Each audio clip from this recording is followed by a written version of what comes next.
आप कहाँ जा रहे हो? मैं आ रही हूँ, मैं बाहर ही हूँ। एक मिनट में आ जाऊंगी। नहीं तो आप ये को होस्ट का काम कर सकते हो। आज पूनम माता जी नहीं है। हाँ, करूंगी ना, जरूर करूंगी। वैसे भी आपने मुझे। ठीक है, तो कीर्तन कोई करेगा आज? माता जी तो है नहीं। हरे कृष्णा। नहीं तो छोटा सा कीर्तन कर ही लेते हैं, लेट तो बहुत हो गया है। पढ़ना तो जरूरी है।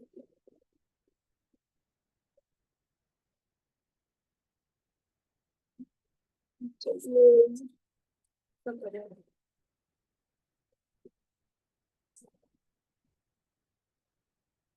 हरे कृष्णा। कोई बोल लेगा कीर्तन?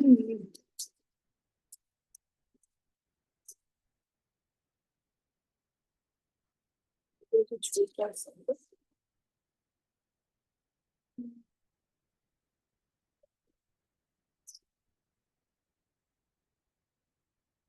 हरे कृष्णा। जीव जागो, जीव जागो, गोरचंद बोले। जीव जागो, जीव जागो, गोरचंद बोले। को तो निद्र जायो माया, पिशाचीर कोले। जीव जागो, जीव जागो, गोरा चंद बोले। बोझ बलिया ऐसे संसार भीतरे। बोली बजी बलिया ऐसे संसार भीतरे। भूलिया रहीने तुम्ही अविद्यार भोरे। जीव जागो, जीव जागो, गौरचंद बोले। তোমার লইতে আমি আইন অবতারা। তোমার লইতে আমি আইন অবতারা। আমি বিন আমি বিন বন্ধু আরে কি আছে তো আরা। जीव जागो, जीव जागो, गोरा चंद बोले। एने छे औषधि माया नाशी बर लागी। हरि नाम महामंत्र लो तू मिलागी। जीव जागो, जीव जागो, गोरचंद बोले। भगति विनोद प्रभु चरण पड़िया। भगति विनोद प्रभु चरण पड़िया। सही हरि नाम मंत्र लैले मगिया। जीव जागो, जीव जागो, गोरा चंद बोले। तो निद्र जायो माया, पिशाचीर कोले। जीव जागो, जीव जागो। हरे कृष्णा हम सभी को। इसका अर्थ आप लोगों को समझ नहीं आया होगा क्योंकि ये बांग्ला में है। छोटा सा अर्थ है, मैं बता ही देती हूँ इसका अर्थ भी। ये तो समझ ही नहीं आया होगा। इसमें ये गौर प्रभु कह रहे हैं, हरे अरे जीव जागो, मतलब सोए हो। जैसे मनुष्य भौतिकता उसमें लगा है, आध्यात्मिक चेतना जागृत करने के लिए कह रहे हैं। अरे जीव जागो, सुप्त आत्माओं जाग जाओ। कितनी देर हो गई है माया रूपी पिशाचनी की गोद में पड़े हुए तुम। कि लोग माया के चक्कर में फंसे रहते हैं, तो आध्यात्मिक चेतना उनकी जागृत नहीं होती, उसके लिए कह रहे हैं। तुम इस जगत में ये कहते हुए आए थे कि हे मेरे भगवान, मैं आपका भजन अवश्य करूंगा, लेकिन जगत में आके अविद्या और माया के जाल में फंसकर तुम अपनी प्रतिज्ञा को भूल गए हो। अतः तुम्हें लेने के लिए मैं स्वयं ही इस जगत में अवतरित हुआ हूँ। अब तुम स्वयं विचार करो कि मेरे अतिरिक्त तो तुम्हारा सच्चा बंधु, सच्चा मित्र कौन है। मैं माया रूपी रोग का विनाश करने वाली औषधि हरि नाम महामंत्र लेकर आया हूँ। अतः तुम कृपया मुझसे ये महामंत्र मांग लो। श्री भक्ति विनोद ठाकुर ने भी श्री महाप्रभु श्री मन महाप्रभु के चरण कमलों में गिरकर ये हरे कृष्ण महामंत्र बहुत विनम्रता पूर्वक मांगा था। ये चैतन्य महाप्रभु की तरफ से लिखा गया है। ये वो कह रहे हैं, सुप्त आत्माओं तुम अब जाग जाओ, कितनी देर से तुम माया रूपी विशासिनी की गोद में सो रहे हो। हरे कृष्णा। एक सेकेंड।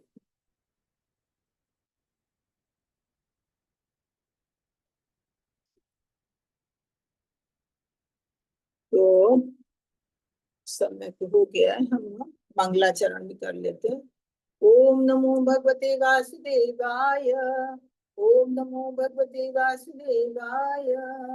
ओम नमो भगवते वासुदेवाय। ओम ज्ञातिमिरान्धस्य ज्ञानाञ्जन शलाकया चक्षुरुन्मिलितं येन तस्मै श्री गुरुवे नमः। श्री चैतन्य मनोभीष्टं स्थापितं येन भूतले स्वरूपः कदा मह्यं ददाति स्वदान्तिकम्। वन्देऽहं श्रीगुरुं श्रीयुतपदकमलं श्रीगुरोन् वैष्णवं श्रीरूपं साक्षातं सगुणरघुनाथं तं सजीवम् सादतं सावधूतं परिजनसहितं कृष्ण चैतन्य देवं श्री राधा कृष्ण पादान् सगुण ललिता श्री हे कृष्ण करुणा सिंधु दीन बंधु जगतपते गोपेश गोपिका कांता राधा कांत नमस्ते। तप्ति कांचन गौरांगी राधे वृंदावनेश्वरी वृषभानुसुते देवी प्रणमामि हरे। नमो विष्णुपदाय कृष्णपृष्ठाय भूतले श्रीमति भक्ति वेदांत स्वामी इति नामिने। नमस्ते सरस्वती देवे गौरवाणी प्रचारिणे निर्विशेष शून्यवादी आशा दीक्षितारि। जय श्री कृष्ण चैतन्य प्रभु नित्यानंदा श्री अद्वैत गदाधर शिवासादि गौर भक्तवृंद। हरे कृष्णा कृष्ण कृष्णा हरे हरे हरे राम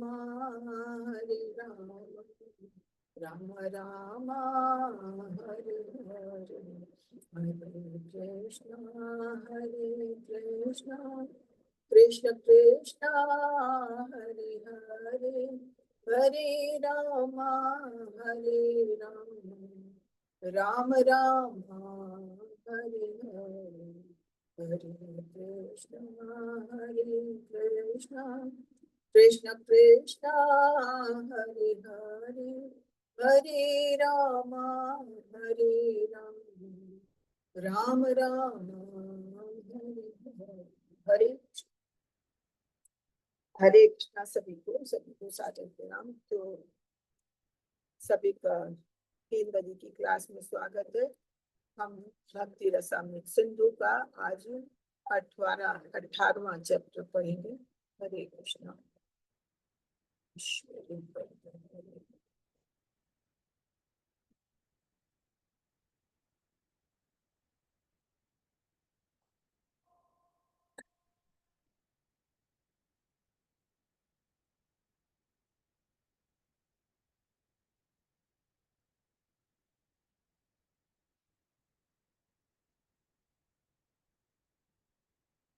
शेयरिंग हो रही है। हरे कृष्णा। जी माता जी। प्रिय। और मेरी आवाज क्लियर है? जी जी माता माता। जी। तो कल से हमने भाव भक्ति के बारे में थोड़ा बहुत जाना था। अब भाव भक्ति के लक्षण क्या है, जब किसी में भाव भक्ति आ जाती है तो लक्षण क्या है उसके बारे में जानिए। कल हमने भाव भक्ति जाना था कि भाव भक्ति क्या थी, कि जब हमारे में ये रागानुगा भक्ति आ जाती है वैधि भक्ति के अभ्यास से। और रागानुगा भक्ति में ही जब हम बहुत अभ्यास करते हैं, जब किसी के प्रति बहुत प्रेम बढ़ जाता है, किसी के क्या भगवान के प्रति, तो अंदर से भाव उत्पन्न होने लगते हैं, तो वो भाव भक्ति कहलाती है। और तो भाव भक्ति के लक्षण क्या है, कि अगर कोई किसी में भाव भक्ति जाग गई है तो उसके क्या लक्षण है। तो उसमें बताते हैं कि 9 लक्षण बताए हैं। कि पहला तो है कि वो भगवत भक्ति में अपना समय लगाने के लिए हमेशा उत्सुक रहता है, कि वो बाकी इधर उधर अपने समय बर्बाद नहीं करना चाहता है। इसको कहते हैं अव्यर्थ काल तीर्थम। कि वो हमेशा चाहता है कि जो कुछ भी है बस भगवान की भक्ति में लगा रहे, और कुछ नहीं। वो निष्क्रिय नहीं रहना चाहता है, वो 24 घंटों निरंतर भगवान की सेवा करना चाहता है। दूसरा है कांति आरक्षित और दृढ़ निश्चयी, कि भगवान की भक्ति में बहुत दृढ़ निश्चय होता है, वो सदैव गंभीर होता है भगवान की भक्ति के प्रति। तीसरा है विरक्ति, भौतिक आकर्षण से अलग। कि मतलब भौतिक चीजों, जब किसी में शुद्ध भक्ति आ जाती है तो धीरे धीरे भौतिक चीजों के प्रति जो आसक्ति होती है वो खत्म हो जाती है। तो भाव भक्ति में आते आते ये चीजें बिल्कुल समाप्त हो जाती हैं। फिर चौथा है मन शून्यता, अभिमान रहित। कि इसमें फिर अंदर से अपने में कोई अभिमान नहीं रह जाता, कोई हमें कुछ भी कह दे, जिसमें भाव भक्ति आ जाती है उसे फिर किसी चीज का अभिमान नहीं रहता अपना, कि अपने सम्मान के लिए उसको कोई वो नहीं, आप कुछ भी कह दें उसे कोई फर्क नहीं पड़ता है। तो इसके बारे में अभी हम डिटेल में बाद में पढ़ेंगे। फिर उसे विश्वास, पांचवा है उससे विश्वास रहता है कि कृष्ण उस पे सदा सदा दयालु है, उसमें आस्पद, कि उसमें हमेशा इस चीज का है कि कुछ भी हो उसके जीवन में तो उसे मालूम है कि भगवान उसके प्रति दयालु। छठा है ईमानदारी से प्रभु की सेवा करने के लिए उत्सुक, वो निष्ठा पूर्वक हमेशा भगवान की सेवा करने के लिए उत्सुक रहता है।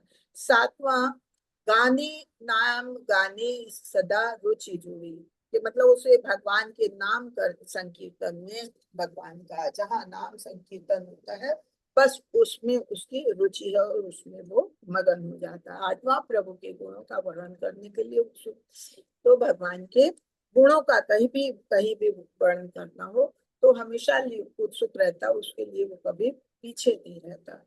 नवा है कि वो ऐसे स्थान पर रहने में प्रसन्न रहता है जहाँ भगवान ने लीलाएं की थी, जैसे मथुरा, वृंदावन, द्वारिका इत्यादि। तो ये 9 चीजें हैं, उसमें ये 9 भाव जग जाते हैं। तो इसके बारे में अब हम धीरे धीरे डिटेल में पढ़ेंगे।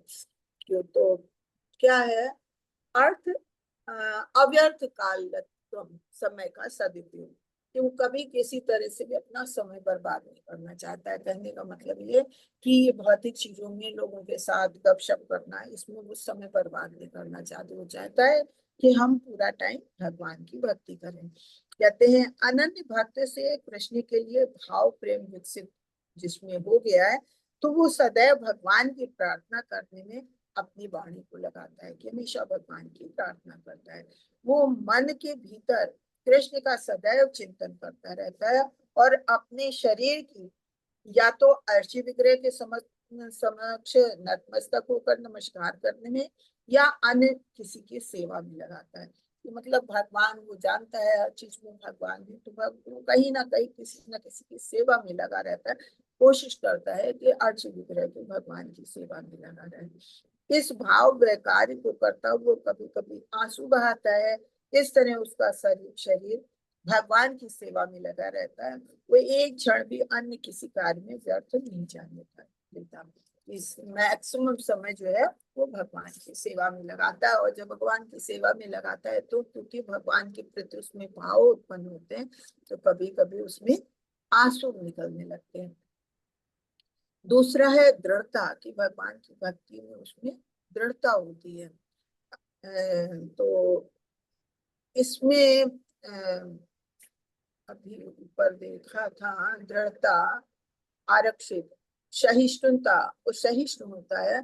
ये श्रीमद् भागवतम के फर्स्ट कैंटो के 19वें अध्याय में बात करते हैं। तो यहाँ राजा परीक्षित का आचरण है, तो उसके बारे में बताते हैं। कहने का मतलब ये है कि चाहे व्यक्ति पर कितनी भी बाधाएं आए, पर वो कभी परेशान नहीं होता, वो हमेशा शांत रहता है, वो संयमी होता है, उसे कभी किसी चीज का कष्ट का अनुभव नहीं पड़ता। जैसे कि महाराज परीक्षित के लिए बताया कि महाराज परीक्षित को जब ब्राह्मण बालक ने श्राप दे दिया था कि 7 दिन के अंदर तुम्हारी मृत्यु हो जाएगी सांप के डसने से, तो कोई दूसरा होता तो विचलित हो जाता।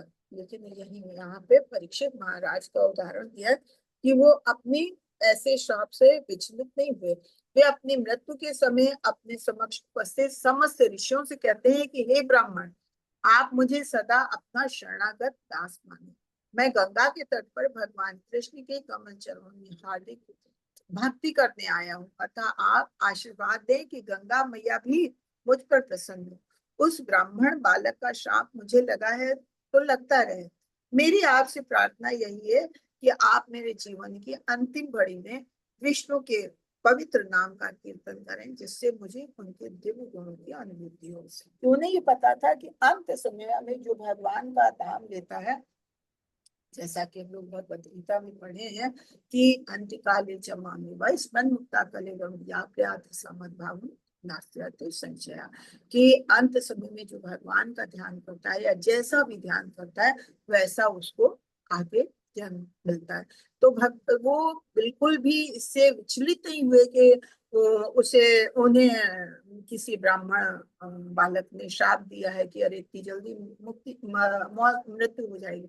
वो बल्कि प्रसन्न थे कि भगवान की हम पर कृपा है कि हमको ऐसा श्राप मिला कि जिसके कारण वो तुरंत उन्होंने राजपाट सब छोड़ दिया और भगवान की भक्ति में लग गए।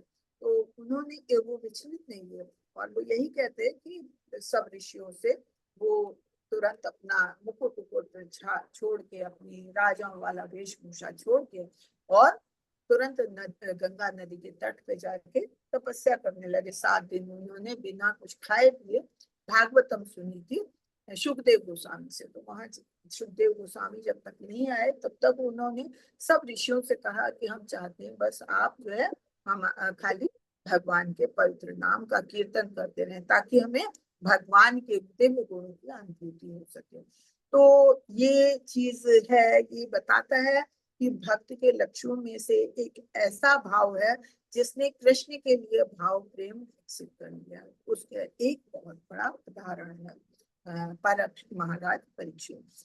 तीसरा आता है विरक्ति, भौतिक आकर्षण से विरक्ति। ये 5वें अध्याय में ये तीसरा इसमें भी है विरक्ति। तो ये 5वें इसका 5वें ये भागवतम के 5th कैंटो के 14वें अध्याय से महाराज भरत का इसमें आता है वर्ण। इसमें कहते हैं कि इंद्रिया सदैव इंद्रिय भोग चाहती है, किंतु जब भक्त कृष्ण के भाव में प्रेम विकसित कर लेता है तो उसकी इंद्रियां भौतिक वासनाओं के प्रति आकर्षित नहीं होती, बल्कि पूर्णतया मन जो है विरक्ति और वैराग्य पैदा, मन से वैराग्य पैदा हो जाता है। तो उससे क्या होता है कि वो खाली भगवान की भक्ति में लग जाता है, सब कुछ भूल जाता है। इस तरह के विरक्ति का उत्तम उदाहरण राजा भरत के चरित्र से प्राप्त होता है। श्रीमद् भागवतम के 5वें कैंटो के 14वें अध्याय में कहते हैं कि महाराज भरत कृष्ण के चरण कमलों के सौंदर्य से इतने आकर्षित थे कि उन्होंने अपनी तरुणावस्था में ही अपने परिवार, संतान, मित्र राज्य इत्यादि सबके प्रति अनुरक्ति छोड़ दी थी।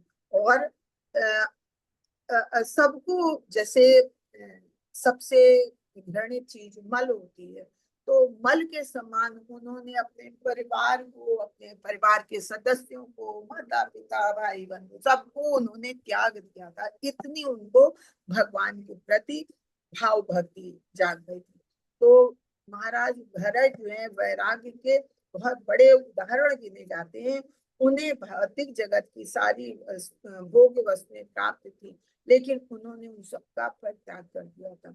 और इसका अर्थ ये होता है कि अपने आप को कृत्रिम रूप से पृथक रखने से और रक्त के आकर्षण से दूर रखने को वैराग्य नहीं कहते हैं। कि अगर हम अपना घर छोड़ के और बाहर निकल जाएं तो कि हमने वैराग्य ले लिया।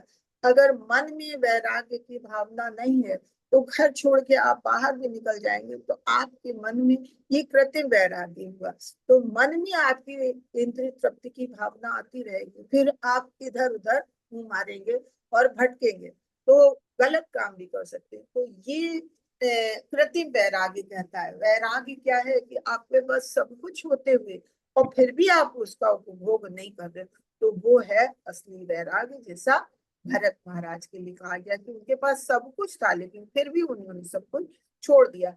यदि ऐसे आकर्षणों के रहते हुए कोई भौतिक व्यक्ति के प्रति अनाकृष्ट होता है तो वो वैराग्य या विरक्त भाव कहलाता है।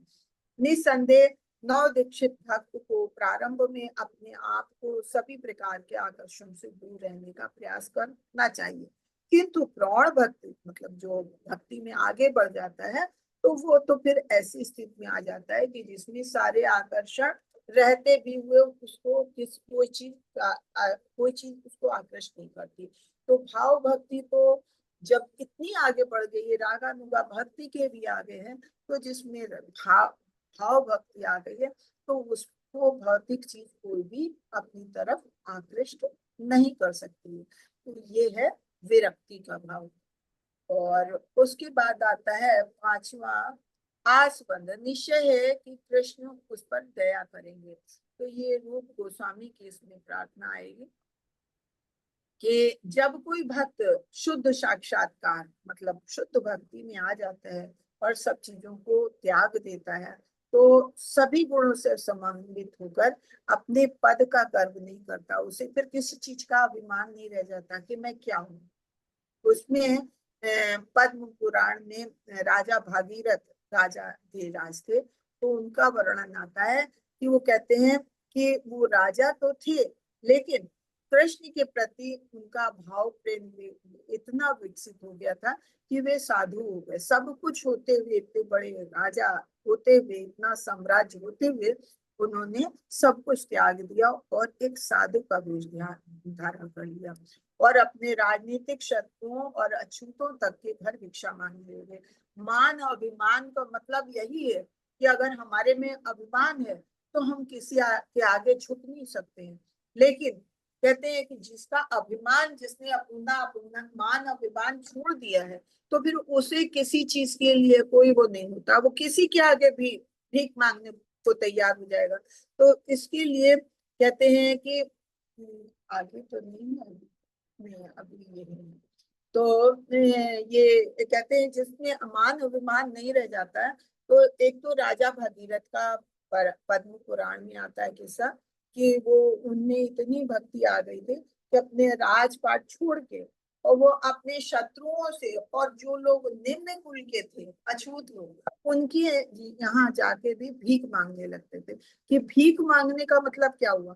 भीख मांगने का मतलब है कि दूसरे के आगे पूर्णतः झुक गए। कि आपके घर कोई भीख मांगने आता है तो हर कोई ऐसा नहीं कि आसानी से भीख देते हैं।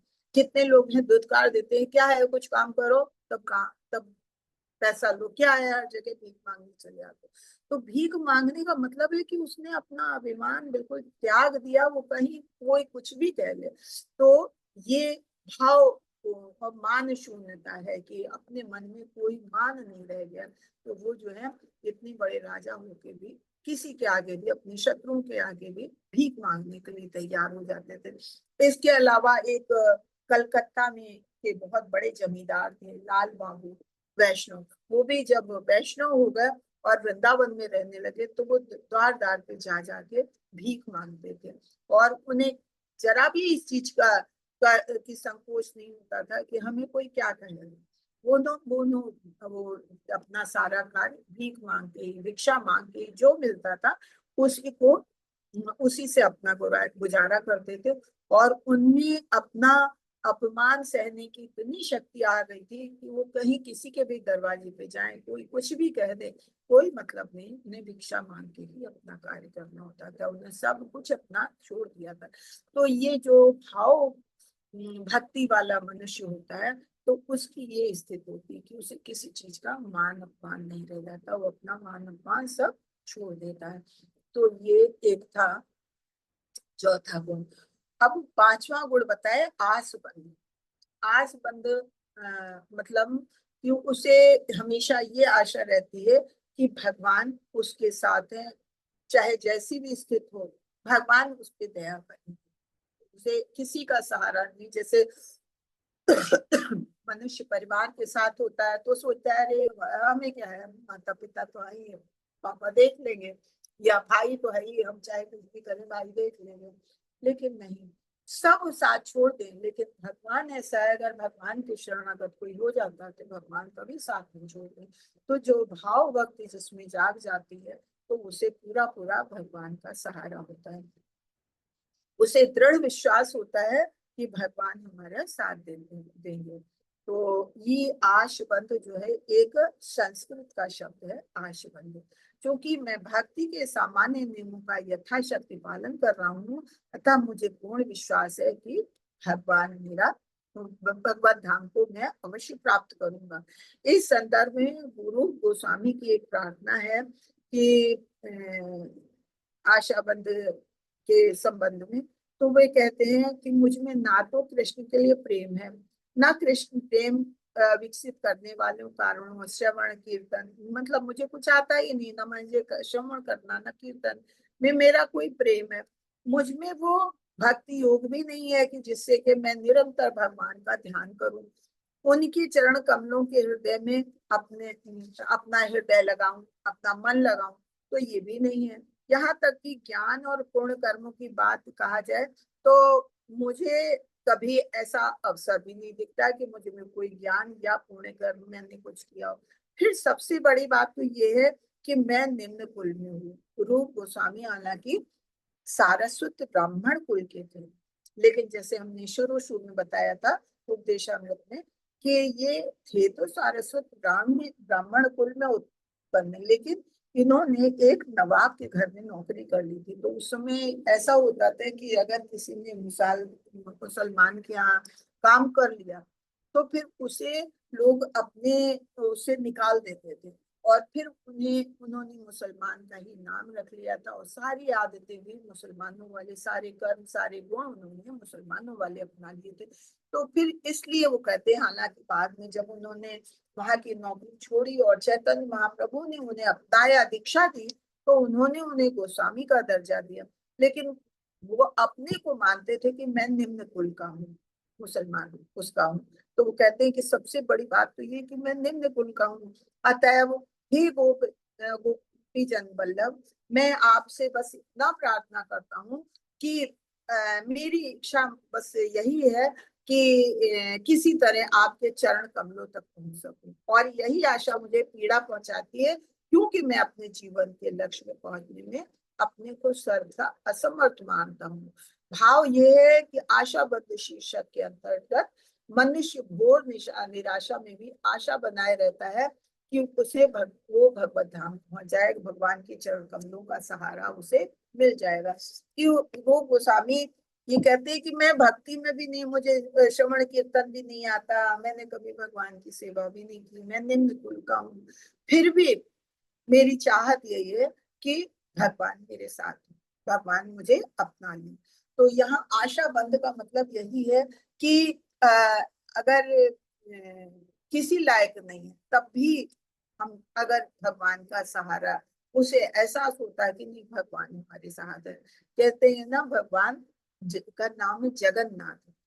तो एक खान मुसलमान थे वो भी यही कहते थे कि आपका नाम तो जगन्नाथ है, अगर आप हमारे सहारा नहीं हो तो आपका नाम तो फिर हिंदुओं का नाथ होना चाहिए, लेकिन आपका नाम है जगन्नाथ। जगन्नाथ का मतलब पूरे जगत के नाथ। तो जब आप सबके नाथ हो तो फिर हमारे भी नाथ हो। तो फिर इसलिए इसी तरह से रूप गोस्वामी भी कहते हैं कि आप सबके नाथ हो तो आप हमारे भी नाथ हो। तो चाहे जैसे भी हो, मैं कैसा भी हूँ, लेकिन मुझे आशा है कि जब मुझे पीड़ा पहुंचती है तो मैं पूरी तरह से आप मेरे साथ, और मेरे दिव्य लक्ष्य तक पहुंचने के लिए मैं अपने को असमर्थ समझता हूँ, लेकिन फिर भी मुझे ये आशा है कि नहीं, आप हमें अपने चरण कमलों में स्थान दोगे। तो ये जो है, ये आशाबद्ध महान आशा भगवान के प्रति ऐसी भावना ये है। फिर छठा है समुत्कंठा, सफलता के लिए महान आशा। तो इसके इसमें कहते हैं कि भगवान की सेवा के लिए हमेशा उत्सुकता बनी रहती है। तो जब कोई व्यक्ति भक्ति में सफलता प्राप्त करने के लिए अत्यधिक उत्सुक होता है कि मतलब उसे दीन दुनिया कुछ नहीं, भगवान की तरफ ही वो बढ़ता है, तो उसमें ये उत्सुकता उत्पन्न हो जाती है। एक हमने ये भी उपदेशामृत में ही पढ़ा था कि भक्ति के लिए उत्सुकता होना बहुत आवश्यक है। तो इसमें यही बताया कि एक उत्सुकता होती है, जो भाव भक्ति जिसमें आ जाती है उसमें अंदर से एक ऐसी उत्सुकता होती है कि उसे कृष्ण भावनामृत में सफलता प्राप्त करने का क्या मूल्य है। यही है कि हमें पूरी उत्सुकता है भगवान से जुड़ने की। हर वस्तु का कुछ मूल्य होता है, उस वस्तु को प्राप्त करने के लिए करने या अधिकार में लेने के लिए कुछ तो मूल्य चुकाना पड़ता है। कुछ चीज, कोई भी चीज आप लेते हैं तो उसका कोई ना कोई आपको मूल्य चुकाना पड़ता है। तो यहाँ पे कह रहे हैं कि कृष्ण भावनामृत ऐसी अमूल्य वस्तु है कि जिसको खरीदने के लिए आपको कुछ नहीं, खाली अपने में एक तीव्र उत्सुकता होनी चाहिए, उत्कंठा होनी चाहिए कि हमें भगवान से जुड़ना है, भगवान की हमें शरण ग्रहण करनी है। तो ये उत्सुकता एक भाव भक्ति वाले भक्त में होती है। और इसमें बिल्व मंगल ठाकुर जो है, उनकी पुस्तक है कृष्ण करणामृत। उसमें वो कहते हैं कि मैं वृंदावन के उस बालक के दर्शन करने के लिए उत्सुकता पूर्वक प्रतीक्षा करता हूँ जिसका शारीरिक सौंदर्य सारे विश्व को मोहित करने वाला है। भगवान का क्योंकि रूप कहते हैं, रूप सौंदर्य बहुत ही अलग है कि जिसकी कोई बराबरी नहीं कर सकता। तो वही बिल्व मंगल ठाकुर जी कहते हैं ये मेरे में उत्सुकता उन्हीं की प्रतीक्षा है, उन्हीं का दर्शन पाने की, जिनके नेत्र श्याम भवों से बद्ध और कमल दल की भांति फैले हुए रहते हैं और जो निरंतर अपने भक्तों पर उत्सुकता पूर्वक दृष्टिपात करते रहते हैं, अतएव इधर उधर हिलते डुलते रहते हैं। उनके नेत्र सदैव गीले, उनके होंठ ताम्र जैसे रंग वाले रहते हैं तथा इन होठों से एक ध्वनि निकलती है जो मनुष्य को मदान्ध हाथी से भी अधिक उन्मत्त बना देती। मैं उनका दर्शन वृंदावन में करने के लिए उत्सुक हो रहा हूँ। ये उत्सुकता है कि भगवान का ध्यान इतना ज्यादा है कि कैसे भगवान हमें मिले, हम कैसे भगवान से मिले, ये उत्सुकता उत्कंठा होनी चाहिए। तो ये भाव भक्ति जिसमें आ जाती, जो इतनी ऊंचाई तक भक्ति में आ जाता है, उसमें ये भाव आते हैं। उसके बाद है नाम जप में सदा रुचि, हरे कृष्ण महामंत्र के साथ तादत। ये ये तो है ही है कि जो जिसमें भक्ति होती तो वो दिन रात हरे कृष्ण महामंत्र का जाप करना उचित समझता है, क्योंकि चैतन्य महाप्रभु ने आज के समय के लिए दिया था कि कलयुग में कोई भी यज्ञ, कोई भी पूजा भगवान को करने के लिए समर्थ है। सबसे अच्छा, सबसे आसान तरीका है हरे कृष्ण महामंत्र का जाप। तो ये भाव भक्ति जिसमें जाग जाती है उसका मन हमेशा इसी में लगा रहता है। तो कहते हैं कृष्ण का ये भी उन्हीं की लिखी, बिल्व मंगल ठाकुर की लिखी कृष्ण करणामृत पुस्तक में राधा रानी के नाम का कीर्तन से संबंधित एक कथन है कि राधा रानी की एक सखी कहती है, राधा रानी की सखी उनके पिता वृषभानु से कहती है कि आपकी पुत्री अश्रु प्राप्त कर रही हो और आपके पवित्र नाम कृष्ण कृष्ण का उत्सुकता से उच्चारण कर रही है। वृषभानु की पुत्री मतलब सखी, राधा की सखी भगवान से कहती है कि वृषभानु की पुत्री इतनी उत्सुक है आपके लिए, इतनी ज्यादा आपके लिए अनुरागमयी हो रही है कि हर समय बस कृष्ण कृष्ण के नाम का जाप करती रहती है और आंखों से अश्रुपात करती रहती है। तो ये भाव आ जाता है, जिसमें भाव भक्ति होती है उसका एक ये भी गुण है। उसके बाद है भगवान के दिव्य गुणों का वर्णन कर, ये 8वां है भगवान के दिव्य गुणों का। तो जो भगवान की भक्ति में आ जाता है तो उसे लगता है कब हमें अवसर मिले, कोई भी बात होती है तो उसे हर चीज में भगवान का ही उदाहरण समझ में आता है और हर जगह फिर जहां भी बैठता है तो वो भगवान के लीलाओं का, भगवान की महिमाओं का गुणगान करता है और उसको उसी में अच्छा लगता है कि भगवान कितनी चंचल बालक, वो कितने नटखट है और कैसे कैसे उन्हीं कार्यकलाप, इतनी छोटी सी उम्र में उन्होंने क्या क्या कार्यकलाप कर लिए तो जो मेरा भी मन आकृष्ट करते हैं।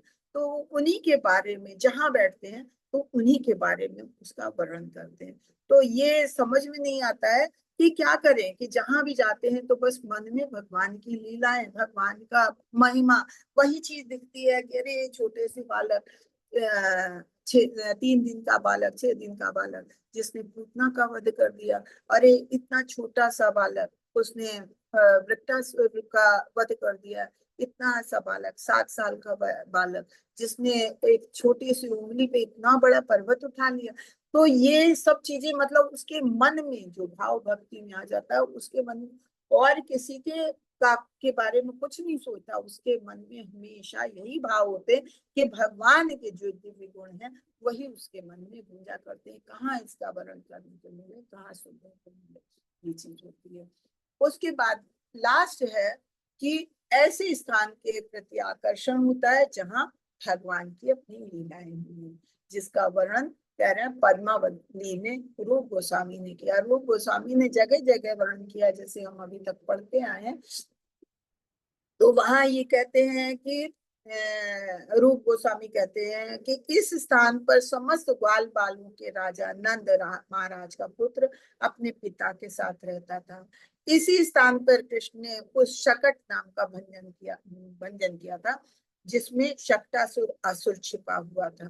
कि शक्टासुर असुर था, वो एक शकट के रूप में आया था और उसने उनका भगवान ने उनका संहार किया था। इसी तरह से उन्होंने दामोदर लीला में भी जो माता यशोदा ने उनको रस्सी से बांधा था, तो पहले रस्सी से बांध ही नहीं पा रही थी, इतनी छोटी थी, जब वो बांधे उसमें और रस्सी जोड़े फिर भी वो एक हाथ रस्सी छोटी पड़ जाती थी। ये क्या था, भगवान की लीलाएं थी। और जब भगवान ने देखा माता बहुत परेशान हो रही है तो उन्होंने धीरे से रस्सी को बढ़ने दिया और बंधवा लिया अपने को। और उसके बाद भी वो इतने छोटे से थे और उन 2 पेड़ों के बीच में, क्योंकि उनको उसका उद्धार करना था, तो पेड़ों के बीच में जाके उखल फंसा के इतने बड़े बड़े पेड़ों को गिरा दिया। कितनी बड़ी बात थी, इतना छोटा सा बालक ऐसा कैसे कर सकता है, लेकिन वो तो भगवान थे, तो भगवान की लीलाएं हैं। तो जहां जहां भगवान लीला करते हैं ऐसी जगह में भक्त को जाना अच्छा लगता है। भगवान ने मथुरा में, वृंदावन में लीलाएं की हैं और राजा के रूप में द्वारिका रहे हैं, तो वहां पे उन्होंने कितनी लीलाएं की कि उनकी 16,108 रानियां थी, उन्होंने 16,108 महल बना दिए और सब लीलाओं, सब महलों में वो हर समय एक ही समय में सब अपनी रानियों के साथ रहते थे। तो कितनी बड़ी बड़ी लीलाएं उन्होंने की। तो इन लीलाओं का वर्णन होता है और ऐसी जगह पे भक्त को, ऐसे स्थान भक्त को आकर्षित करते हैं। तो ये अभी तक हमने 9 भाव पर 9 लक्षण पढ़े भगवान भगवान के कह रहे हैं भाव भक्ति के, कि जो जिस भक्त में भाव भक्ति जाग जाती है उसमें भी 9 लक्षण होते हैं। अब आगे हम देखते हैं, नवजात गृह भक्त भाव के लक्षण प्रदर्शित करते हैं, रथ्य भाव परमानंद की झलक। क्या ये वाकई संभव है? यदि सच्चे भाव भक्त भाव को प्राप्त नहीं करते तो अभक्त कैसे कर सकते हैं? इसलिए वे केवल भाव को प्रदर्शित करते हैं।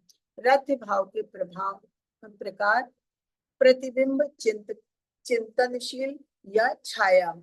कारण ए और बे दोनों भक्त का प्रभाव। भक्त ये क्या है? व्यक्ति का उद्देश्य भ्रम भ्रष्ट है लेकिन गहन अभ्यास। छाया, अग्रिम भक्तों के सहयोग से व्यक्ति सामाजिक परंपरा या जिज्ञासा के बाहर निष्पादित करता है। एक की तुलना में कम तीव्र लेकिन उद्देश्य भ्रष्ट है। विशेष रूप से जब कीर्तन और धामों की यात्रा का त्योहारों में भाग। अच्छा, इसमें ये क्या करे? रथ भाग क्या, रथ भाव क्या है? सबसे पहले तो हम रथ भाव जानेंगे कि रथ भाव क्या होता है। कि रथ भाव ये है कि जैसे कोई अभक्त होता है कि जिसमें भक्ति नहीं आई है, वो बनावटीपन करता है। कि जैसे भगवान की अष्टकालिक लीला है तो उसका बनावटी चिंतन कर रहा है कि, और अपने को भक्त शो करता है कि हम बहुत बड़े भक्त हैं और भगवान हमसे बातें करते हैं, भगवान से हमारी बातें होती हैं, राधा कृष्ण हमारे पास आते हैं, हमसे बातें करते हैं, भगवान हमें ऐसे दिखते हैं, भगवान हमारे साथ लीला करते हैं। तो ये इस तरह के लोग, कभी कभी निर्विशेषवादी लोग हैं, वो भी ऐसी बातें करते हैं, लोगों को फंसाते हैं। लेकिन ये स्वांग की बात है, ये धूर्तता की पहचान है। जब कहते हैं कि क्या ये वाकई संभव है? नहीं, संभव नहीं है। यदि सच्चे भक्त भाव को प्राप्त नहीं करते तो अभक्त कैसे हो सकते हैं? कि मतलब जो सच्चे भक्त होते हैं उनको भी ऐसी आसानी से भगवान नहीं दिख जाते हैं कि भगवान वो जा रहे हैं उनसे बात कर रहे हैं। तो कहते हैं कि जब वो सच्चे भक्त को नहीं मिलते तो वो तो अभक्त जो निर्विशेषवादी है या मायावादी है उनको कैसे ऐसे दिख सकते हैं? ये गलत चीज है। ये लोग वो गलत उसका वो करते हैं कि भक्तों का या किसी का वो नकल करते हैं कि हाँ देखो, हम ये हमारे में इतनी भक्ति है कि भगवान हमें दिखते हैं। कहते हैं कि कृष्ण के कार्यकलापों को स्मरण करने के प्रति ऐसा आकर्षण अनुरक्ति कहलाती है। चाहिए तो उसमें अनुरक्ति है। लीला लीला स्थित स्थलियों में भ्रमण करने का मन करता है। रूप गोस्वामी कहते हैं कि शुद्ध भक्तों द्वारा प्रदर्शित कृष्ण अनुरक्त कर्मियों या ज्ञानियों के हृदयों में संबरता पूर्ण नहीं हो सकती। जो सकाम कर्मी है कि जो अपने किसी फल की इच्छा से कोई कर्म करते हैं, यज्ञ करते हैं, कोई भी करते हैं, कार्य करते हैं, या निर्विशेषवादी हैं, तो उनमें ये भाव भक्ति कभी नहीं उत्पन्न हो सकती है। क्यों? कहते शुद्ध कृष्ण भावनामृत इतनी आसानी से नहीं मिलती है, ऐसी अनुरक्ति दुर्लभ है। तो ये मुक्तात्माओं को तो इतनी आसानी से प्राप्त नहीं होती है, इतनी आसानी से संभव नहीं होती। उसके लिए कितना अभ्यास करना पड़ता है, तब जाके ये भाव भक्ति जगती है। तो ये मायावादी या सकाम कर्मियों में ऐसी भक्ति कैसे आ सकती है? तो ये भगवत गीता में भी इससे कहा गया है कि भौतिक कल्मश से जब तक मुक्ति नहीं मिलती तब तक भक्ति की प्राप्ति नहीं होती। हाँ, ये जरूर है कि जो धीरे धीरे भक्ति में आगे बढ़ता है तो उसको भौतिक कल्मश से धीरे धीरे उसका लगाव झुकाव कम होता जाता है। लेकिन भौतिक कल्मश में डूबे हुए व्यक्ति को किसी तरह से भी भगवान की भक्ति नहीं प्राप्त होती है। और जो निर्विशेषवादी हैं या जो मुक्ति की अभिलाषा करते हैं, ब्रह्म ज्योति में जाने की अभिलाषा करते हैं, तो उन्हें भगवान कृष्ण की प्रति अनुरक्ति कैसे हो सकती? कभी नहीं हो सकती। कृष्ण इस अनुरक्ति को अत्यंत दुख रखते हैं। कहते हैं कि ये भगवत गीता में भी पढ़ा है कि भगवान जो है ऐसे अभक्तों जो भगवान से ईर्ष्या करते हैं, भगवान को नहीं मानते हैं, उनके समक्ष भगवान अपनी अंतरंगा शक्ति के द्वारा अपने को आच्छादित कर लेते हैं कि उनके सामने ही वो प्रकट नहीं होते हैं, वो उन्हें नहीं पहचान पाते हैं। जैसे भगवान राम थे, भगवान राम को कितने लोग जानते थे? भगवान राम है, इतने वानर, इतने लोग थे और वो उनको उनकी मदद करते थे, वो जानते थे। लेकिन रावण क्योंकि उसके मन में ऐसे भाव ही नहीं थे, तो वो कभी नहीं जान पाया कि हाँ ये भगवान है, हमें आगे इनके आगे झुकना चाहिए। उनकी पत्नी मंदोदरी न समझाती रही, लेकिन उन्हें समझ में नहीं आया, रावण को समझ नहीं आया कि हाँ ये भक्त भगवान है, हाँ उनके आगे में झुकना चाहिए। क्यों? क्योंकि उनमें राक्षसी प्रवृत्ति थी। तो भगवान अपने को ऐसे लोगों के समक्ष आच्छादित रखते हैं। तो ऐसे लोगों में कहाँ भगवान के प्रति अनुरक्ति आ सकती है? एक सामान्य भक्त भी कृष्ण के प्रति अनुरक्ति को इतनी आसानी से नहीं प्राप्त कर सकता, तो जो दूषित मन वाला है वो कैसे कर सकता है? तो ये चीज बताइए। अब रति भाव के प्रकार, ये प्रतिबिंब और छाया। तो कह रहे हैं विषय व्यक्ति का उद्देश्य भ्रम है, लेकिन गहन अभ्यास है। तो ये भी कहते हैं ये भाव अनुरक्ति भी दो तरह की होती है। एक छाया एक सेकेंड,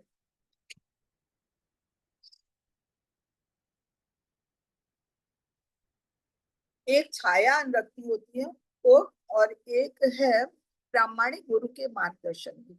तो जो भक्ति के नियमों का पालन नहीं करता है, प्रामाणिक गुरु नहीं उसने पाया है, कुछ भी नहीं किया है, तो उसमें अनुरक्ति ऐसी नहीं आ पाती है। वो छाया अनुरक्ति, ये छाया रत्याभास कहलाता है कि उसमें ऐसी भक्ति आ ही नहीं सकती। जो जिसने भगवान, जिसने गुरु का अनुसरण नहीं किया, जिसने शास्त्रों के में लिखी हुई बातों का अनुसरण नहीं किया, उसमें ये भाव नहीं आ सकते हैं। तो ये छाया अनुरक्ति की खाली ये दिखावा है, ये छल है। और दूसरी होती है परा अनुरक्ति, मतलब दिव्य अनुरक्ति, प्रतिबिंब। तो कह रहे हैं कि वो कैसे आती है? कि कभी कभी ऐसा होता है कि भौतिक भोग या मोक्ष की वास्तव में लिप्त व्यक्ति भी सौभाग्य से कभी कभी ऐसा होता है कि जिसे भक्तों का, शुद्ध भक्तों का साथ मिल जाए। और जब शुद्ध भक्तों का साथ अगर मिल गया, तो कहते हैं भक्तों के साथ रह के फिर पवित्र नाम के कीर्तन में लगा रहा, उसके प्रति उसकी आसक्ति बढ़ती गई, कीर्तन में सम्मिलित होता गया, और उससे क्या होता है, उसके मन जो है, मन शुद्ध होने लगता है। वह मन पे उस भक्त कीर्तन का, भजन का असर पड़ने लगता है, साथ का, भक्तों के साथ का असर पड़ने लगता है। और फिर उसमें जिज्ञासा पैदा होने लगती है भगवान के प्रति। वो फिर अनुरक्ति जो उत्पन्न होती है, उसको दिव्य अनुरक्ति कहते हैं। वो भले ही चाहे थोड़ी देर के लिए हो, कि जब तक भगवान भक्तों का साथ है तब तक है, बाहर आए तो वो अनुरक्ति खत्म हो गई। लेकिन कभी कभी ये अनुरक्ति बनी रहती है कि जैसे भक्तों का साथ किया तो भगवान के प्रति प्रेम जाग जाता, फिर वो बार बार भक्तों के पास जाता है, उस कीर्तन भजन को चाहता है कि वो हम समय अधिक से अधिक समय बिताए। तो फिर वो अनुरक्ति जो होती है, उससे फिर धीरे धीरे उसके ये भौतिक कल्मश है, भौतिक क्लेश है, वो धीरे धीरे अपने आप खत्म होने लगते हैं। और इसको फिर परा अनुरक्ति कहते हैं। परा अनुरक्ति क्या है? भगवान की अंतरंगा शक्ति, जो शुद्ध शक्ति है, उसके द्वारा जो अनुरक्ति भगवान के प्रति पैदा होती है, वो परा अनुरक्ति होती है। तो इस तरह से रति भाव भी दो प्रकार के होते हैं। एक तो बनावटी है, जो किसी नियमों का पालन नहीं किया है, गुरु को नहीं किया है, साथ भक्तों का साथ नहीं किया है और दिखा रहे हैं। दूसरा है कि भाग्यवश भक्तों का साथ मिल गया और उन्हें कृष्ण के प्रति अनुरक्ति, कीर्तन के प्रति अनुरक्ति होने लगी, तो वो शुद्ध अनुरक्ति होती है। तो ऐसी छाया या परा अनुरक्ति तभी विकसित होती है जब, ये अब पूछा, ए और बी दोनों भक्त का प्रभाव, ये दोनों भक्त का प्रभाव है। एक तो किसी में स्वभावता होती है और एक में कभी भक्तों के द्वारा हो जाती है।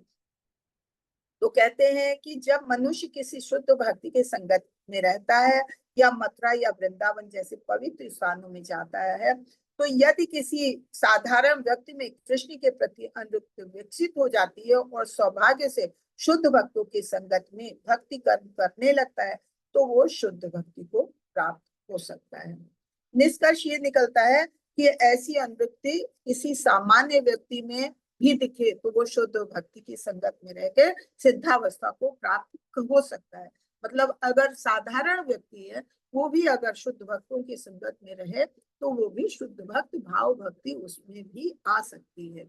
ये शुद्ध भक्तों की संगत का, उनके प्रसाद का इतना असर होता है।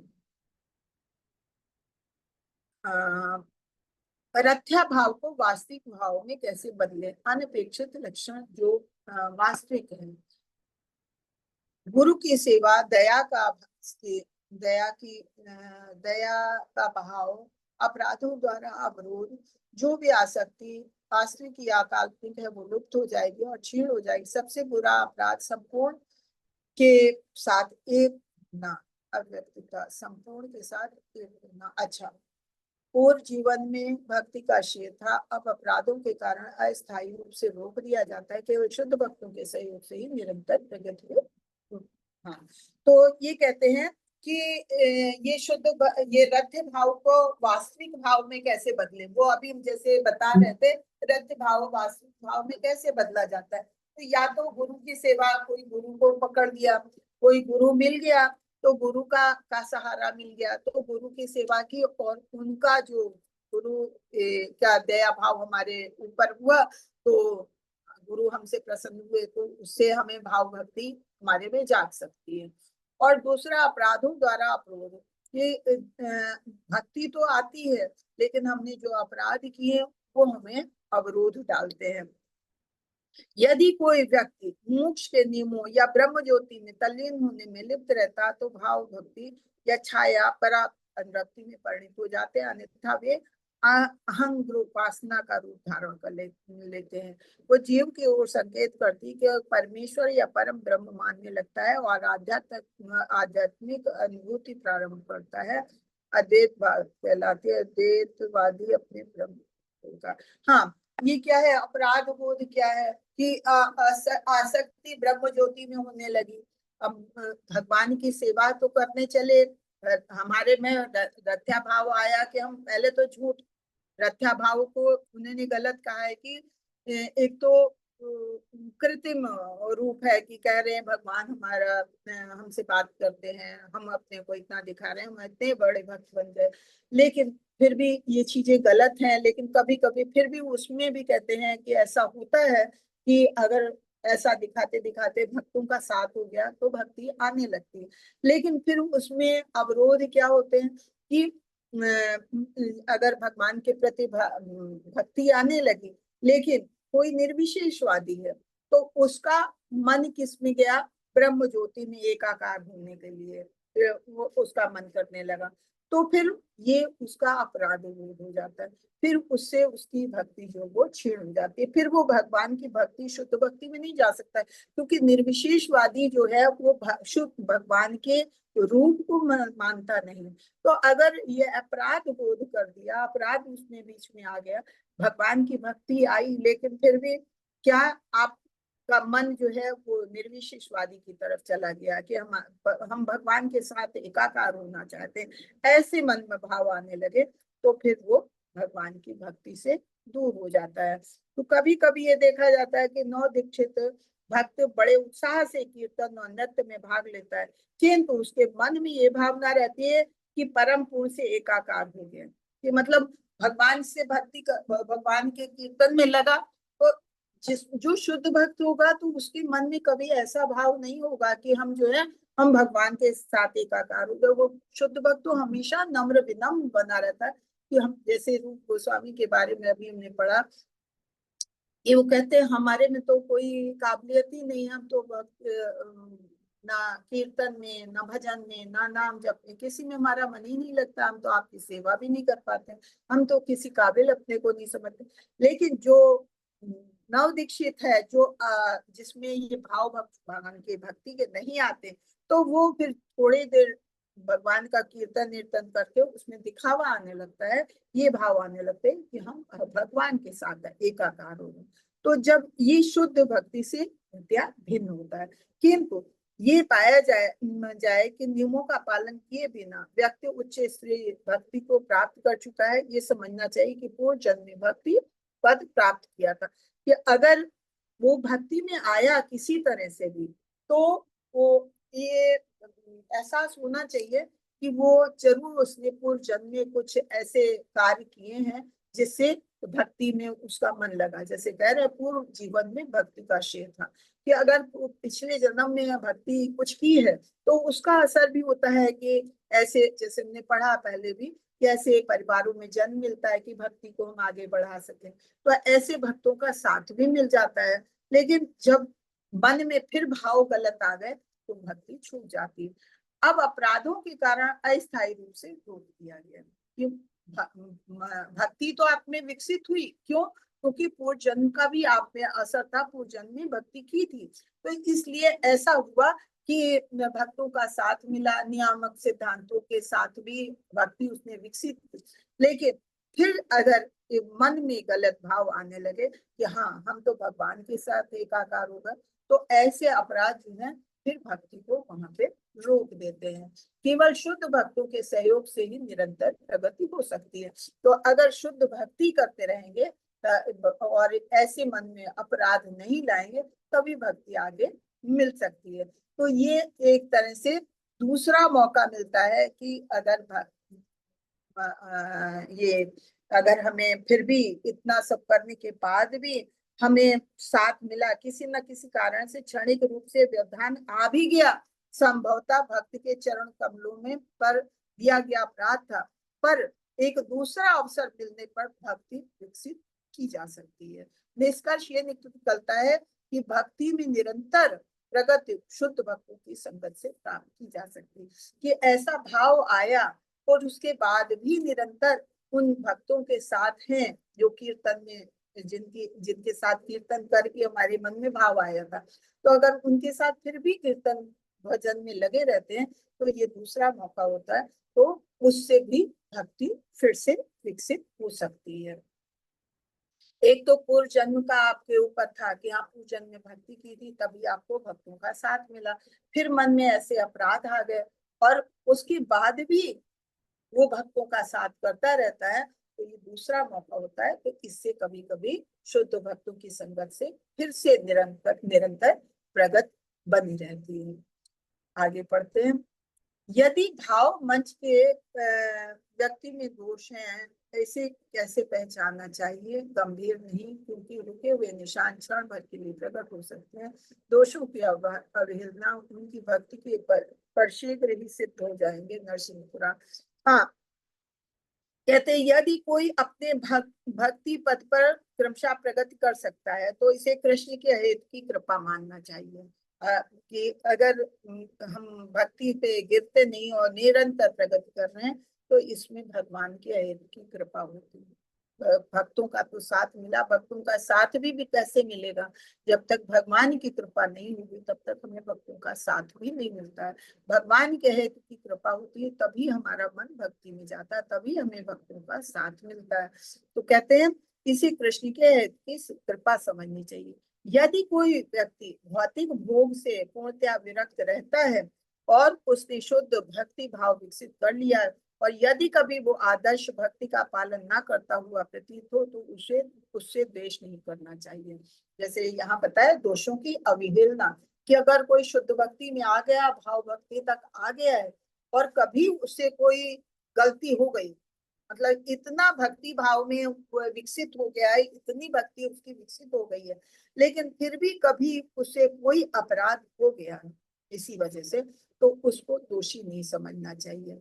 क्यों? क्योंकि कहते हैं भगवत गीता में भी इस बात की पुष्टि हुई है। भगवत गीता में भी भगवान ने कहा है कि जिस भक्त ने भगवान के प्रति अविचल श्रद्धा और भक्ति है, यदि वो कभी कभी शुद्ध भक्ति के लक्षणों से विपत होता दिखाई भी पड़े तो उसकी गिनती अभक्तों में नहीं की जानी चाहिए, उसकी भक्ति शुद्ध भक्तों में ही की जानी चाहिए। भक्ति भगवान कृष्ण तथा गुरु की अविचल श्रद्धा से होने से मनुष्य में भक्ति के कार्यों में अधिक विकास होता रहता है। तो ये चीज है कि अगर कोई शुद्ध भक्त है, कभी किसी वजह से उससे कुछ हो गई गलती, तो उसके दोषों की अवहेलना करना चाहिए, भूल जाना चाहिए। क्यों? क्योंकि वो फिर भक्ति मार्ग में अगर लगा रहेगा तो निरंतर प्रगति होगी। क्योंकि जैसे हमने ये पढ़ा था कि इसमें भक्ति में कोई प्रायश्चित का वो सिद्धांत नहीं है कि जैसे कर्म कांडों में होता है कि अरे ये गलती हो गई है तो इसके लिए ये पूजा करवा लो, ये यज्ञ करवा लो तो इससे मुक्ति मिल जाएगी, और उसके बाद फिर वही कार्य करेंगे। तो वो प्रायश्चित प्रायश्चित नहीं होता है। तो भक्ति भावना में, जो भक्ति में आ जाता है, उसके लिए कोई प्रायश्चित का वो नहीं है। बस यही है कि अगर हो गई गलती तो उस गलती को भूल के फिर से जो हम नियमों का पालन कर रहे थे, हमारे गुरु आचार्य ने, शास्त्रों ने जो बताए हैं नियम, उनका पालन फिर से करते रहते हैं, तो भक्ति में अपने आप विकास होता है। नृसिंह पुराण में कहा गया है, पूर्ण चंद्रमा द्वारा बिखरी गई चांदनी को रोका नहीं जा सकता। अगर चंद्रमा की रोशनी है, तो चंद्रमा की रोशनी बिखरी है तो कोई रोक सकता है? चंद्रमा में दाग जरूर गिने जाते हैं, लेकिन उनकी चंद्रमा की चांदनी को फिर भी नहीं रोका जा सकता है। तो इसी के लिए नृसिंह पुराण में कहा गया है कि यदि कोई मनुष्य मनसा वाचा कर्मणा भगवान की सेवा करता है, कि मन वचन और कर्म से पूरी तरह भगवान की सेवा में लगा है, तो यदि वो बाह्य रूप से किसी गर्हित कार्य में संलग्न रहता है, तो भी गर्हित कार्य उसकी दृढ़ भक्ति के प्रभाव से जल्दी ही नष्ट हो जाएगा। अगर कोई गलत काम कर भी दिया है, तो क्योंकि उसकी दृढ़ भक्ति है, तो वो उसकी का अपराध जो है वो तुरंत नष्ट हो जाएगा। यहाँ पर दृष्टांत दिया गया है कि पूर्ण चंद्रमा में भी कलंक देखा जाता है, फिर भी पूर्ण चंद्रमा द्वारा बिखेरी गई चांदनी को कोई रोक नहीं सकता। इसी प्रकार प्रचुर भक्ति के बीच रंच मात्र दोष को दोष नहीं गिना जाता है। कृष्ण के प्रति अनुरक्ति दिव्य आनंद है। असीम दिव्य आनंद के मध्य किसी भौतिक त्रुटि का एक धब्बा कोई महत्व नहीं रखता। कहने का मतलब यही कि जैसे चंद्रमा में दाग होने के बाद भी चंद्रमा की जो चांदनी उसको कोई रोक नहीं सकता, तो ऐसी अगर कोई भक्त है, वो पूर्ण भक्ति में, भाव भक्ति में आ गया, तो अगर कभी उससे कोई अपराध हो भी गया है, कोई दोष हो भी गया है, तो वो दोष नहीं गिना जाता। उसकी इतनी भक्ति इतनी दृढ़ होती है कि वो दोष को तुरंत मिटा देती है, और इस तरह से भौतिक त्रुटि का धब्बा जो है, ऐसी दिव्य भक्ति के आगे वो छोटा पड़ जाता, उसका महत्व कोई नहीं रहता, और वो भाव भक्ति का जो दिव्य आनंद है उसको वो अनुभव करता रहता है। तो ये भाव भक्ति के बारे में आज हमने यहाँ तक पढ़ा। ये यहाँ पे विराम देते हैं, ये खत्म हो गया चैप्टर। और इसके आगे भाव भक्ति के बाद आगे आती है प्रेमा भक्ति। तो कल हम लोग प्रेमा भक्ति सबसे आखिरी है। सबसे पहले साधना भक्ति। साधना भक्ति में हमने देखा दो तरह की भक्ति होती है, वैधि भक्ति, फिर रागानुगा भक्ति। जब रागानुगा भक्ति की में भी प्रगति होती जाती है, तो वो आगे जाके भाव भक्ति में बदल जाती है, भाव जागृत कर देती है। और भाव भक्ति भी जब और आगे बढ़ती है, तो भगवान के प्रति प्रेमा भक्ति आ जाती है, वो शुद्ध प्रेम भक्ति के प्रति होता है। उसके बारे में हम कल पढ़ेंगे। वाक्षाकल तरुपेशे कृपा सिंधु एवचा पतितानां पावनेभ्यो वैष्णवेभ्यो नमो नमः। अनंत कोटि वैष्णव भक्त वृंद की जय। श्री दास जगत गुरु श्री प्रभात। हरे कृष्ण कृष्ण कृष्ण हरे हरे राम राम हरे कृष्ण। तो अब ये बताइए, किसी का कोई प्रश्न है यहाँ तक में? हरे कृष्णा। हरे कृष्णा माता जी, सादर प्रणाम। सादर प्रणाम। हाँ बोलिए माता जी, साधना भक्ति, उसके बाद में वैधि भक्ति, उसके पश्चात रागानुगा, और नहीं फिर भाव भक्ति, नहीं और फिर प्रेमा भक्ति। साधना भक्ति के ही दो प्रकार हैं। साधना भक्ति के ही दो प्रकार हैं, वैधि भक्ति और रागानुगा भक्ति। तो वैधि भक्ति जो है वो साधनों के द्वारा ही होती है। साधन क्या है? प्रामाणिक गुरु आचार्य और हमारे जो शास्त्र हैं। तो माता ये जी एक सेकंड, माता जी एक सेकंड में थोड़ा प्लीज। साधना भक्ति में प्रामाणिक गुरु और जो हमारे शास्त्र हैं, तो इनमें शास्त्र। जो नियम बताए गए हैं उनका हम पालन करते हैं, कि वो हमारे वो उससे हमारी साधना भक्ति वैधि भक्ति है। तो वैधि भक्ति में है क्या कि वैधि भक्ति में किसी चीज का कोई तर्क करने का वो नहीं है, कि गुरु ने या शास्त्रों ने कुछ कहा तो हम उससे तर्क करें, क्यों हम ऐसा क्यों करें। नहीं, जो बताया गया उसे हमें कड़ाई से उन नियमों का पालन करना होता है। ये है वैधि भक्ति की शुरुआत की है। और जब हम इसका अभ्यास करते हैं, तो वही हमारी भक्ति जो वैधि भक्ति है, आगे बढ़ते बढ़ते वो रागानुगा भक्ति में आ जाती है। क्यों? क्योंकि रागा तो हमारे मन में भगवान के प्रति अनुराग उत्पन्न होने लगता है। जैसे जैसे हमें बताया गया कि ऐसे भगवान की सेवा करनी है, आपको ये करना है, ये नहीं करना है, और हम उन नियमों का दृढ़ता से पालन कर रहे हैं, तो फिर किसी के लिए भी, किसी की सेवा भी हम निरंतर करते रहेंगे तो हमारे में भाव आने लगते हैं, तो वो भगवान के प्रति हमारा आकर्षण बढ़ता है, अनुराग बढ़ता है। लेकिन रागानुगा भक्ति भी दो तरह की होती है। एक तो है रागात्मिका भक्ति, जो देखी जाती है, जो स्वभावता होती है, जैसे कि वृंदावन के गोपियों या ग्वाल बालों में थे कि वो पिछले जन्म के ऋषि मुनि थे, भगवान के भक्त थे, तो वो उन्हें किसी तरह का, जैसे हम लोगों ने वैदिक भक्ति को लिया, उन्हें किसी चीज की का अभ्यास करने की आवश्यकता नहीं, उनमें शुरू से ही पैदाइशी भगवान के प्रति अनुराग है, तो वो भक्ति है। और एक वो रागात्मिका भक्ति हो, और दूसरी रागानुगा भक्ति की, जय हमने वैदिक भक्ति के अभ्यास के द्वारा वो अनुराग पैदा किया भगवान ने, या कोई रागात्मिका भक्ति वाले, ये जैसे वृंदावनवासी है, उनका हमने अनुकरण किया तो हमारे में भक्ति उत्पन्न हुई, तो वो रागानुगा भक्ति है। तो रागानुगा भक्ति दो तरह से आती है, वैदिक भक्ति से भी और रागात्मिका भक्ति का अनुकरण करने से। फिर वही रागानुगा, जब हमारे मन में भगवान के प्रति अनुराग बढ़ जाता है, रागानुगा भक्ति आ जाती है, उसी का निरंतर अभ्यास करते करते फिर हमारे मन में भाव उत्पन्न होने लगते हैं भगवान के प्रति, वो फिर भाव भक्ति कहलाती है। और भाव भक्ति में भी हम निरंतर लगे रहते हैं, लगे रहते हैं, लगे रहते हैं, तो फिर वो भगवान के प्रति आकर्षण इतना गहन हो जाता है कि प्रेमा भक्ति होती है। फिर वो सारे ये जो प्रकृति के तीन गुण हैं, इनके ऊपर चली जाती है, फिर किसी चीज का एहसास नहीं होता, वो प्रेमा भक्ति है। प्रेमा भक्ति हम कल करेंगे। हरे कृष्णा। हरे कृष्णा। मतलब ये अभी रागानुगा, रागात्मिका भक्ति और वैदिक भक्ति से रागानुगा भक्ति आती है। जी माता जी। और उसके पश्चात आपने क्या बताया? रागानुगा भक्ति के बाद भाव भक्ति, उसी का अभ्यास करते हैं। भाव भक्ति। भाव भक्ति, तो भाव भक्ति के कल हमने भाव भक्ति क्या थी पढ़ा, फिर आज हमने उसके लक्षण पढ़े कि भाव भक्ति में आने के लक्षण क्या है, और उसके बाद 9 लक्षण पढ़े। अब भाव भक्ति पढ़ ली, अब कल प्रेमा भक्ति के बारे में जानेंगे। प्रेमा हरे भक्ति, कृष्णा भाव माता भक्ति जी। के, भाव भक्ति के बाद में प्रेमा भक्ति। माता जी। प्रेमा भक्ति। जी जी माता जी, आशा बंध का अर्थ क्या बताया आपने?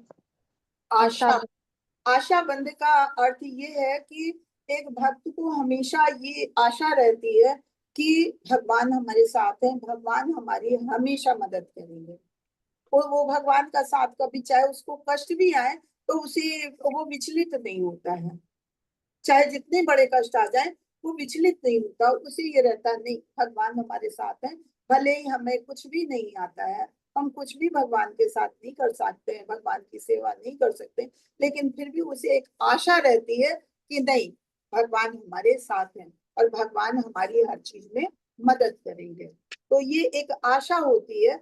ये इसमें उन्होंने उदाहरण दिया था कि इनका रूप गोस्वामी का ही तो बताया था कि रूप गोस्वामी कहते हैं कि मतलब हमारे में कोई भक्ति नहीं है, हमारे में कोई भगवान के प्रति प्रेम नहीं है, ना हम भगवान का कीर्तन श्रवण में इतना हमारा लगाव है हमको, क्योंकि वो तो नवाब क्या नौकरी करते थे, तो उन्होंने शुरू से कोई कीर्तन भजन तो किया नहीं, तो कहते हमारा तो भगवान के प्रति कोई अनुराग ही नहीं रहा, और ना हम अपने को इस काबिल समझते हैं, क्यों, क्योंकि हम तो निम्न कुल में उत्पन्न है। तो बस फिर भी इतना सब होने के बाद, मतलब विपरीत कंडीशन होने के बाद भी अगर भक्त को आशा है, किसी व्यक्ति को आशा है कि नहीं, फिर भी भगवान हमें अपनाएंगे, भगवान हमें हम भगवान की शरण में हम जाएंगे और भगवान हमें अपनाएंगे, भगवान के हम चरण कमलों में फिर भी पहुंच सकते हैं अगर ऐसी आशा है। जैसे हम आप हैं, हम आप क्या है, बद्धजीवी तो है, हमें क्या आता है, कुछ नहीं आता है,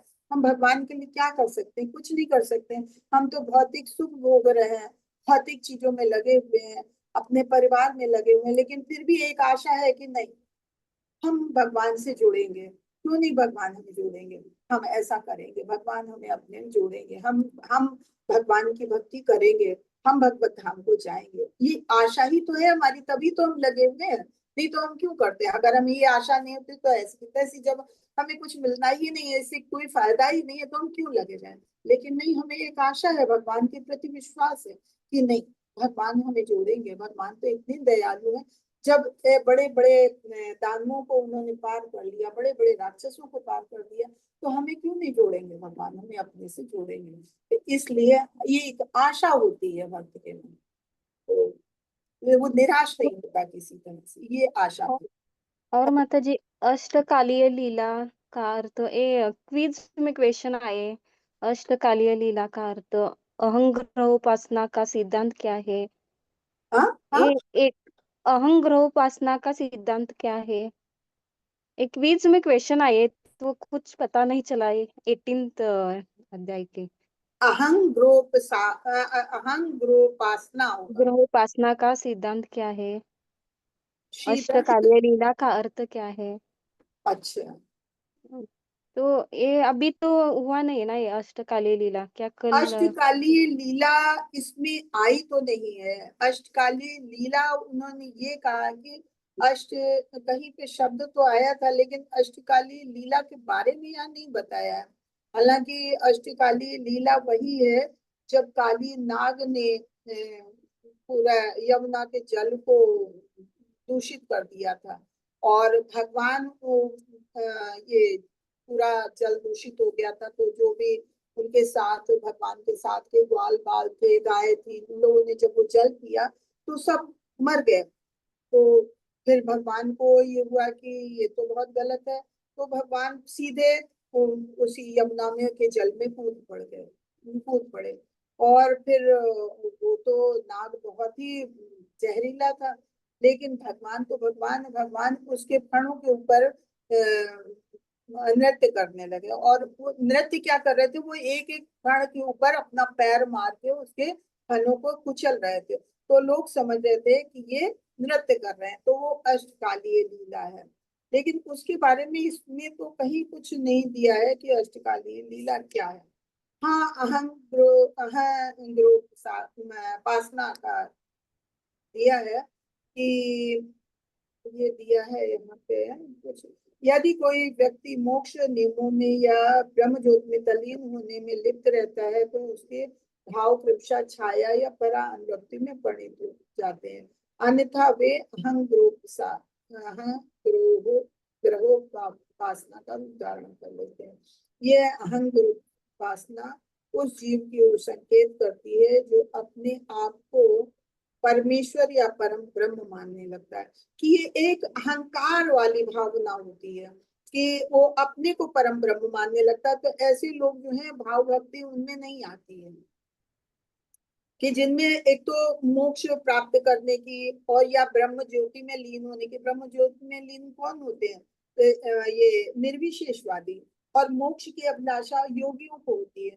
तो ये लोग जो हैं, जब भक्ति में लीन होते हैं, तो इनमें ये अनुरक्ति उत्पन्न होती है, जो बताया है कि छाया अनुरक्ति या दिव्य अनुरक्ति, जो अपने आप को कहने लगते हैं कि भगवान हमें दिखते हैं, भगवान हमारे साथ बातें करते हैं। ये क्या है? काल्पनिक चीजें हैं। ऐसा जब शुद्ध भक्त को के साथ इतना भगवान नहीं मिलते हैं, तो कैसे ऐसे लोगों के साथ मिल सकते हैं? तो ये एक काल्पनिक चीज होती है।